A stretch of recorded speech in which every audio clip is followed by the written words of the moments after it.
Hello, hello. My name is Tiffany and I am so excited you're here. I'm curious, do you find yourself in need of a new holiday baking recipe? Because that is exactly what I'm going to share with you today. This is one of my family's personal favorites and I cannot wait for you to make it for your family as well.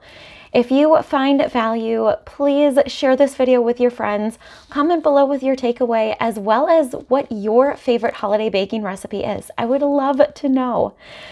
So on that note, let's get started. So we are going to be making molasses cookies. As I said, one of my family's personal favorites. I have got a fresh batch over here. They look and smell delicious. So first we are going to mix together our liquid ingredients. So I've got 3/4 of a cup of oil. You can also use shortening, just kind of a personal preference. Oil is what I had on hand, so that's what we're using today. And then for the extra delicious flavor, we have got 1/4 cup of molasses. So we'll get that added in there.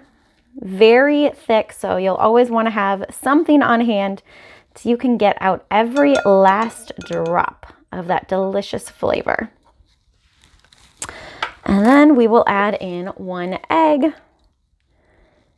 and get that all mixed together.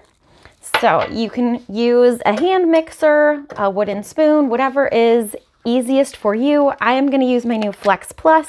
So this is a rechargeable battery. So this is a cordless power tool, which is pretty awesome. And not only is it a hand mixer, but it actually is a 3-in-1 power tool, which is pretty awesome. So this is the hand mixer portion, but it's also doubles as, or triples. Get that mixed together. So not only does this have the hand mixer, but it has 2 other attachments as well. So it's an immersion blender and a manual, or not manual, but a food processor. All thanks to this rechargeable battery and this handle. So there's different attachments that come up here. So really awesome power tool to have, especially with baking season here. All right, so we have got those liquid ingredients mixed together. Then we're gonna add in 1 cup of sugar. We'll get that creamed in.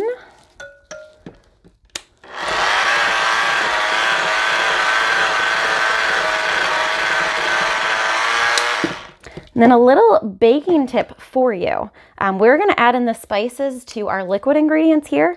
So most recipes tell you to add in, your ground cinnamon, nutmeg, whatever those ground spices are to the flour mixture, that dry ingredient.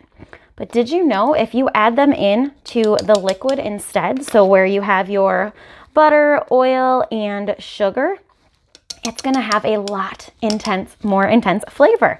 So by adding the ground ingredients to your butter and sugar mixture, or in this case, oil and sugar mixture, it's gonna have better flavor because the fat content is going to disperse that ground cinnamon flavor all throughout the recipe.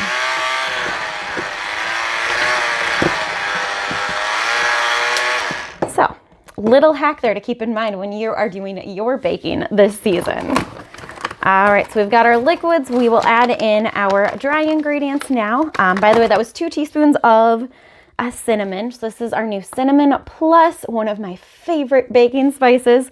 It's a combination of cinnamon, nutmeg, allspice, cloves, ginger, and a little bit of orange peel.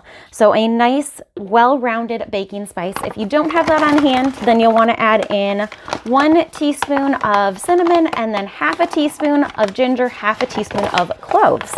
So having that combination here is very, very nice. All right, so we will add in 2 cups of flour, 1 at a time to get that mixed in.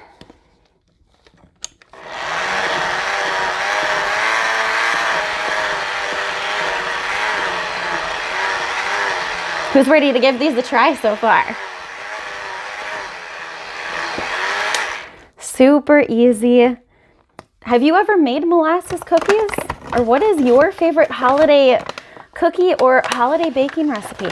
definitely share it below so we can all add to our holiday recipe collection.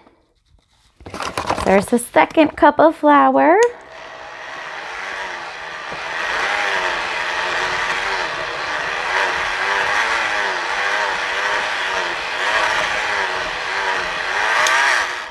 All right, and then we will add in 2 teaspoons of baking soda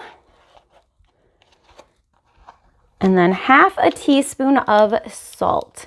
And that will be the last of the ingredients.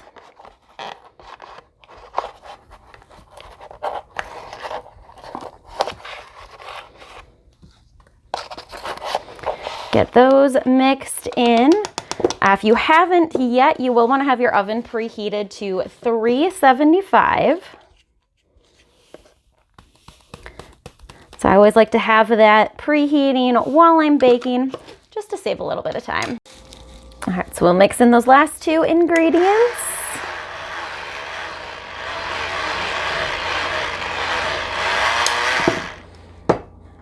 All right, and now the fun part. Making the cookies. So you can either roll them into teaspoon-sized balls. I like to use my cookie scoop here. So this is a 1 tablespoon ball. So we'll get them in there like so. And then we're gonna add them to the cookie sheet here.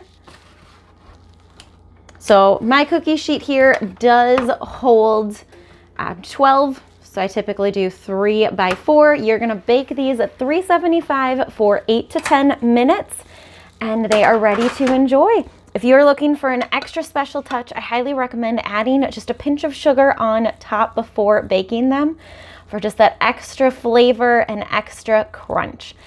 Definitely throw in some sprinkles as well if you want some holiday cheer, red and green for Christmas, you know, some orange, yellow for Thanksgiving, whatever floats your boat. So definitely share this video with your friends if you find it valuable. Comment below with your takeaway and what your favorite holiday baking recipe is so we can add some inspiration to everyone's kitchen this season. Thank you for watching and have a great day.